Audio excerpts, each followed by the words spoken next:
Hello friends, स्वागत है आपका मेरे चैनल सुंदर जेडी लॉ एजुकेशन पर। आज हम बात करेंगे एक ऐसे टॉपिक पर जिसने इंडिया में एक बहुत बड़ी बहस छेड़ रखी है। Live in relationship. क्या यह सिर्फ वेस्टर्न कल्चर है या इंडियन सोसाइटी और हमारे कानून इसे अपना रहे हैं? इस वीडियो में हम इसकी हिस्ट्री, आपके कानूनी राइट्स, बच्चों के अधिकार और उसके सोशल इफ़ेक्ट्स को अच्छे से समझेंगे। दोस्तों, ये सिर्फ दिल का मामला नहीं है, यह एक लीगल और सोशल इशू भी है। आज का हमारा टॉपिक है भारत में live in relationship, status, rights और सोसाइटी पर इसका असर। और हमारा मिशन है, as you know, free legal education for all. देखिए, तो ये लिव इन रिलेशनशिप पर ये बेसिकली क्या भला है? सिंपल वर्ड्स में कहें तो ये एक ऐसा रिलेशनशिप है जहाँ दो एडल्ट्स बिना कोई फॉर्मल शादी किए हस्बैंड वाइफ की तरह साथ रहते हैं। कानूनी भाषा में इसे शादी जैसा रिश्ता, relationship in the nature of marriage कहते हैं। सबसे ज़रूरी पॉइंट, इंडिया में अभी तक कोई फिक्स कानून इसे क्लियरली डिफाइन नहीं करता। लिव इन के नियम और आपके राइट्स पूरी तरह से सुप्रीम कोर्ट और हाई कोर्ट के फैसलों पर टिके हैं। कोर्ट ये जानने के लिए ये देखती है कि क्या आप एक ही घर में रह रहे हैं, रिश्ता लंबे टाइम से चल रहा है, आप इमोशनली और फाइनेंशियली एक दूसरे को सपोर्ट करते हैं। अब अगर इसकी हिस्ट्री देखें तो लिव इन को हमारे समाज में हमेशा से टैबू और गलत माना गया है। कुछ जगहों पर इसे पहले मैत्री करार भी कहते थे, लेकिन 2000 के बाद, सन 2000 के बाद हमारी कोर्ट ने इसे पहचानना शुरू किया। सबसे बड़ा टर्निंग पॉइंट तब आया जब घरेलू हिंसा अधिनियम 2005 यानी कि डोमेस्टिक वायलेंस एक्ट 2005 आया। इसने लिव इन में रहने वाली महिलाओं को लीगल प्रोटेक्शन दी। आज सुप्रीम कोर्ट इसे हमारे संविधान के आर्टिकल 21 यानी जीने और अपनी मर्जी से रहने के अधिकार का एक सही हिस्सा मानता है। अब सवाल है कि लोग इसे क्यों चूज करते हैं।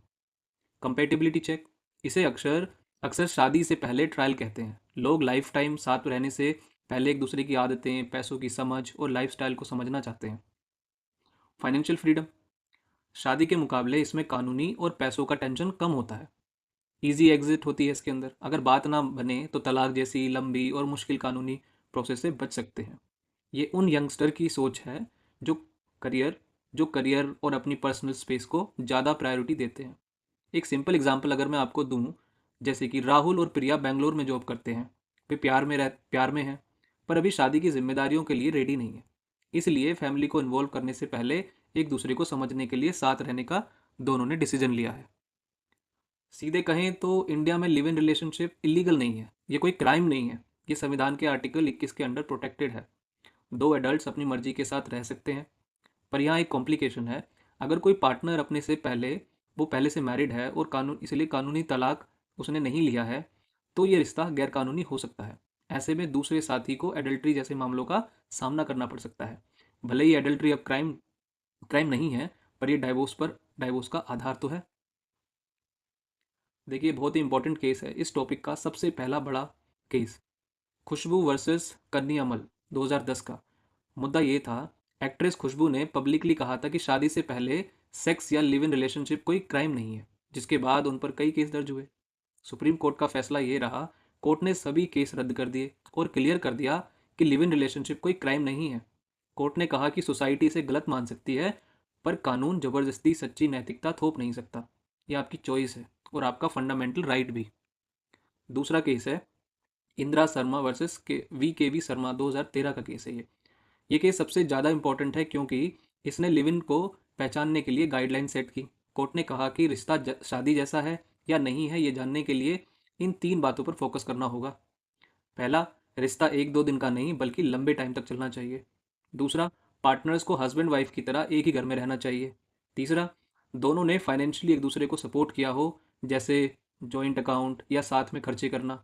अगर ये कंडीशंस पूरी होती हैं तभी महिला को लीगल राइट्स मिल सकते हैं। अब देखिए, ये जो केस है वेलुसामी, इस केस ने इंग्रेडिएंट्स टेस्ट सेट किया। कोर्ट ने कहा कि हर लिव इन को कानूनी प्रोटेक्शन नहीं मिलेगी। आप नहीं कह सकते ऐसा। दोनों पार्टनर शादी की पहली बात देखिए, दोनों पार्टनर शादी की लीगल एज के होने चाहिए। वे कानूनी रूप से शादी करने के लिए क्वालिफाइड होने चाहिए। मतलब इसका मतलब यह है कि कोई इनमें से मैरिड पहले से ना हो। उन्हें अपनी मर्जी से लंबे टाइम के लिए साथ रहना चाहिए। ये जरूरी क्यों है?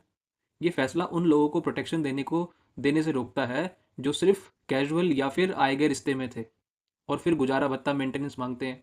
कि कोर्ट की नज़र में रिश्ते की गंभीरता को साबित करता है।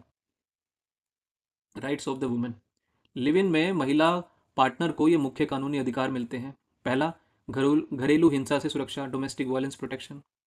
डोमेस्टिक वायलेंस प्रोटेक्शन 2005 के तहत अगर रिश्ता शादी जैसा है तो महिला को मेंटल, इमोशनल या फिजिकल वायलेंस से सुरक्षा मिलती है। दूसरा, गुजारा भत्ता यानी कि राइट टू मेंटेनेंस। सीआरपीसी की धारा 125 और आज की डेट में बीएनएसएस की धारा 144 के तहत महिला अपने लिव इन पार्टनर से गुजारा भत्ता मांग सकती है, बशर्ते रिश्ता शादी की प्रकृति का हो। तीसरा, निवास का अधिकार, राइट टू रेसिडेंस। उसे अचानक घर से बाहर नहीं निकाला जा सकता।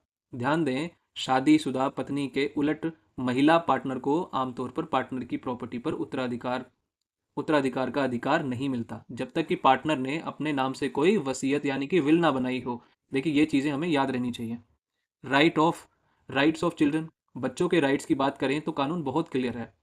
देखिए, वैधता, इसकी लेजिटिमेसी, लिव इन रिलेशनशिप से पैदा हुए बच्चे पूरी तरह से वैध हैं, लेजिटिमेट माने जाते हैं। मतलब बिल्कुल वही वैसे ही बच्चे हैं जैसे आम रिलेशनशिप में पैदा होते हैं, जैसे हस्बैंड वाइफ के पैदा होते हैं। इसमें एक केस है तुलसा बनाम दुर्गतिया 2008। केस ने ये पक्का किया कि संपत्ति का अधिकार, राइट टू प्रॉपर्टी, इन बच्चों को अपने पेरेंट्स की जो सेल्फ एक्वायर्ड प्रॉपर्टी है उसमें पूरा अधिकार रहेगा। हालांकि दादा परदादा की संपत्ति जो कि एंसेस्ट्रल प्रॉपर्टी होती है पर उन पर उनका दावा अभी भी कानूनी बहस का विषय है। पर कोर्ट्स बच्चों के राइट्स को प्रायोरिटी दे रही है। इनमें बच्चों की क्या गलती? अब इसके देखिए फ़ायदे क्या हैं, मेरिट्स क्या हैं लिव इन रिलेशनशिप के। लिव इन रिलेशनशिप के कुछ बड़े फ़ायदे। पहला, बेहतर समझ, बेटर अंडरस्टैंडिंग। ये पार्टनर्स को एक दूसरे की आदतें और लाइफस्टाइल को समझने का मौका देता है, जिससे एक सफल शादी की नींव तैयार होती है। दूसरा, कम प्रेशर, शादी के कानूनी बंधन और सोशल प्रेशर से आज़ादी मिलती है। तलाक के मुकाबले रिश्ता ख़त्म करना आसान होता है। तीसरा, करियर पर ध्यान, फोकस करना करियर पे। ये कपल्स को अपने करियर और पर्सनल गोल्स पर फोकस करने की आज़ादी देता है, बिना तुरंत इन लोगों की उम्मीदों के बोझ के। देखिए, इसके नुकसान भी हैं।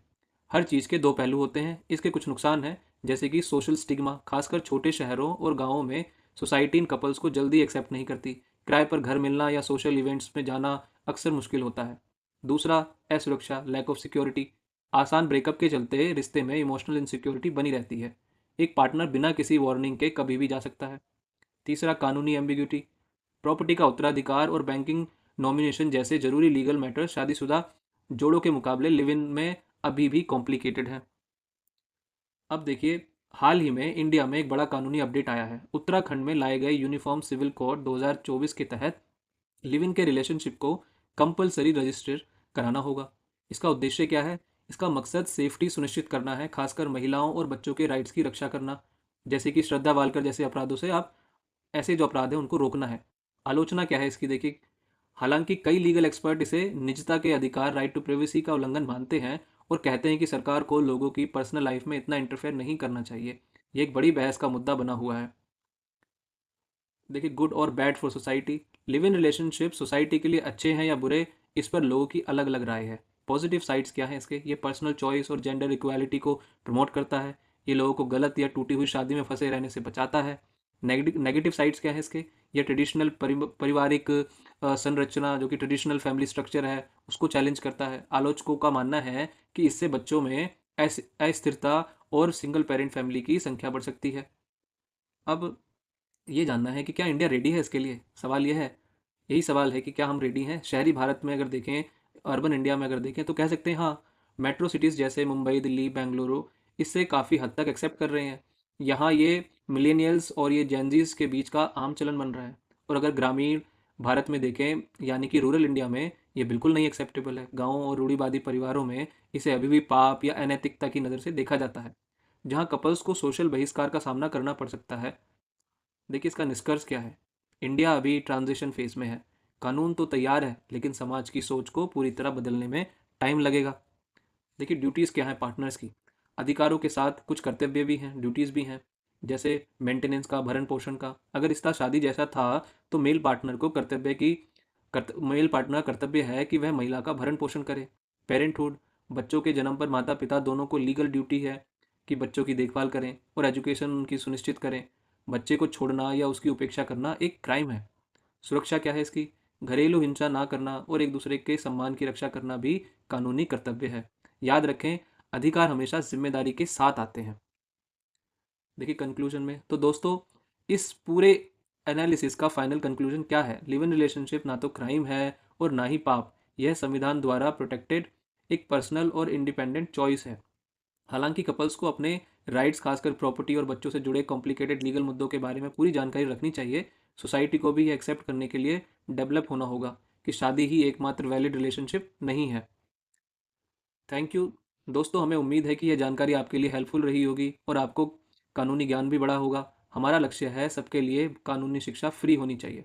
अगर आपको यह वीडियो पसंद आया है तो लाइक करें, अपने दोस्तों और परिवार के साथ शेयर करें जिन्हें यह जानकारी चाहिए, और हमारे चैनल को सब्सक्राइब ज़रूर करें ताकि आपको ऐसे ज़रूरी कानूनी अपडेट्स मिलते रहें। अगले वीडियो में आप किस कानूनी विषय पर जानकारी चाहते हैं हमें कमेंट करके ज़रूर बताएं। आप सबका बहुत बहुत धन्यवाद। Please like, share and subscribe. Thank you so much.